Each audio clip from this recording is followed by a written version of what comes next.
So, hello guys. Ngayon, nag-order ako ng foundation ng DW kasi sabi nila maganda daw, full coverage daw, pero sa tingin ko hindi. Tinintay ko naman siya na. Tapos ko na itong itry kaso lang maitim yung mukha ko. Or talagang maitim talaga ako. Ito siya. Sand yung ano niya, shade. Pero sabi nila maganda daw, full coverage. At nag-order na rin ako ng yung nila, makeup palette. Yung tatlo na yung laman. Nude siya. Tatlo na siya. Eto, hindi ko pa na-try kasi kakarating niya lang kahapon. Kaya nga, ito-try natin. May kasama na nga pala siyang brush. 8 brushes. So ngayon magsisimula na tayo. Since maliligo na naman na ako after nito, kaya na muna natin yung sunscreen. Kasi naglagay ako kanina ng sunscreen pag ko. Tapos yun na nga. Para sabihin nila, dapat nag-skin prep ka, dapat gano'n para hindi cakey. Let's see. Huwag nyo lang pansinin yung liig ko, maitim talaga yun kasi buntis ako Kaya dito lang tayo mag-focus sa face. Anyways, hindi pa ako masyadong marunong mag-makeup kaya pasensyahan nyo na basta ipapakita ko sa inyo kung ano na itong talaga, hindi talaga ako makamove na ito kasi sabi nila, tingin-tingin naman ako sa reviews. Sabi nila maganda daw, full coverage.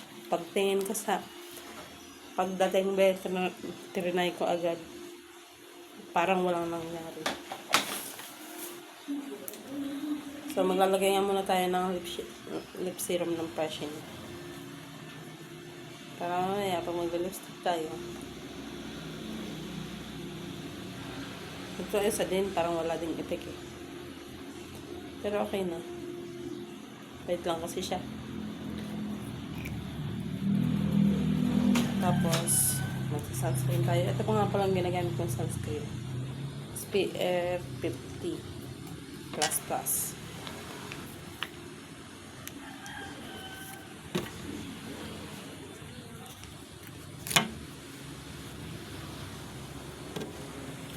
So, yun na nga, nakapag-foundation ako. Hindi na ako nag-moisturizer kasi wala akong pambili. Dito naman tayo sa foundation. Tignan niyo yung sinasabi ko, baka sinasabi niyo, sinisiraan ko ng product. Tingnan niyo kasi. Ganyan. Kahit gano'ng karami ang ilagay mo, ganun pa rin.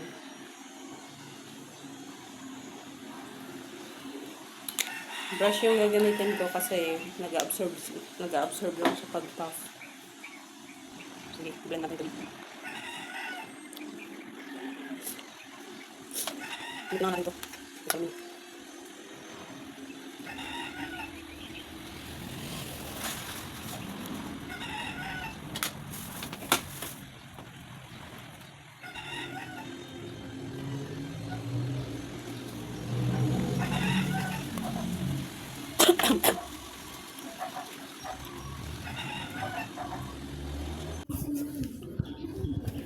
Ayan, tingnan nyo. Tingnan nyo, parang walang nagbago. Hindi man lang nag-light yung mukha ko, tsaka hindi man lang natabunan yung mga, ko, pekas-pekas sa face. Sabi nila full coverage. Hindi ko alam kung lalagyan ko ba ng face powder after ng liquid foundation. Ginagawa ko, nalagyan ko na lang siya ng powder. Face powder.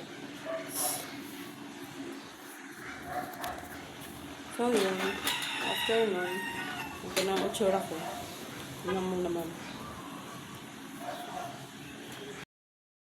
So here's the final look. Parang lagi ng salamin. Or ganito lang talaga. Ano muna? Hindi ko alam. Kasi dati, dito yung ginagamit kong foundation. Yung ginagamit ko, blush. Ganda din siya. Masyado siyang red. Pero hindi naman natin ito. Ito naman na. Try natin ito. Ito yung perfect o pigmented talaga ito.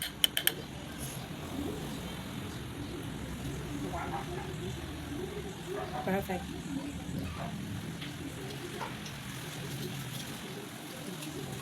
Ito yung legit na pigmented.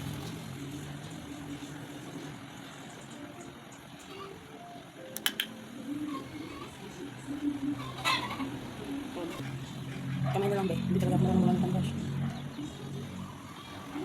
Oo. Ha? Gusto naman.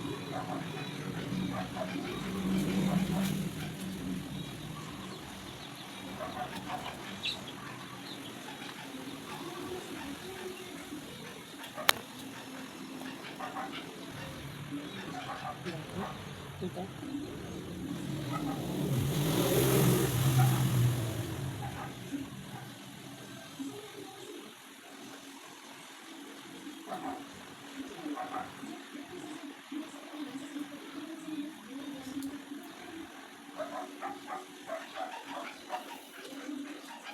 And then,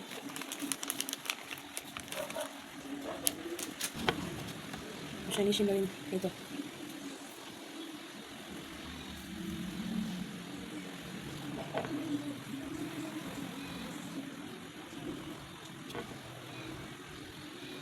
Ganyan. Hindi ko alam kung bakit parang dumidilim talaga ang tabi. Parang dito. Tapos, nakalagay tayo ng highlighter.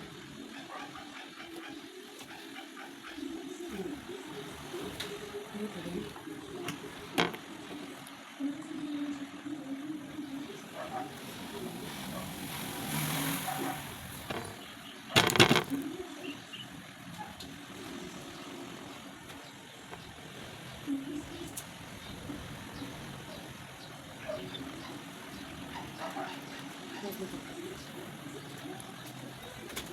Ganda.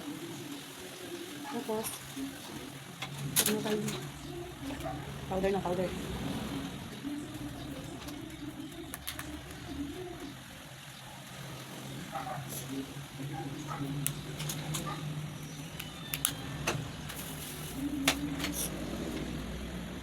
Powder.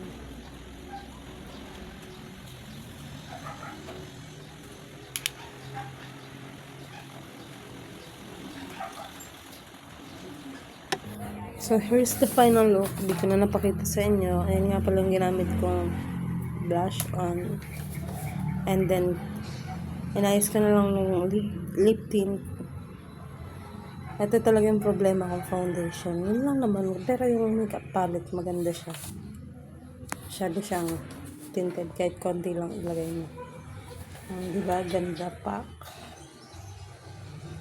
Naayos naman yung foundation, pero hindi ko lang talaga siya gustuhan. Kasi tignan mo naman, hindi na tatanggal yung mga pecs ko sa face. Sabi nila, full coverage daw.